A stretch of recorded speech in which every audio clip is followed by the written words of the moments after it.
I was very blessed to be raised in a home with two godly Christian parents. My parents loved the Lord. They loved Him with all their heart, soul, and mind. They were parents who were into the power of prayer, and they modeled that in all my siblings, all our lives. We saw our parents every morning on their knees in prayer.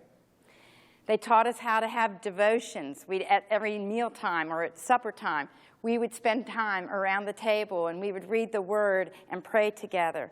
And at night, we were taught to kneel by our bed and to say our prayers. And I loved my parents. I felt so blessed to be raised in a home where I was taught to love God. And I was taught to have a real relationship with Him. It was someone I could actually really know. My parents were perfect in so many ways. However, when I became a teenager, my parents weren't as perfect as I wanted them to be because they were a little strict on me. And I know they had good reason to be.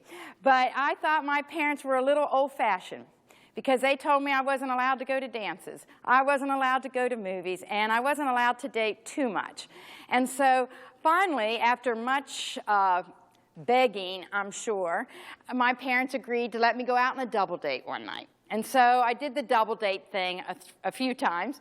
And then eventually, in my senior year, I started dating other guys. And it was prom season.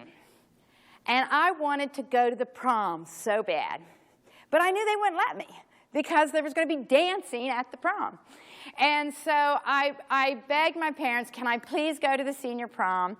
And I was just going to go with a friend that we were dating. It was a young Christian boy. He was younger than me, 16. He was a junior in high school. He loved the Lord. He was a good Christian boy. And this was safe. And so I talked them into letting me go to the prom.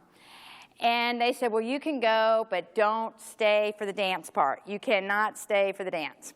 So I said, okay. So we went to the prom, and then we left. And of course, now when I look back on it, I probably should have stayed for the dance.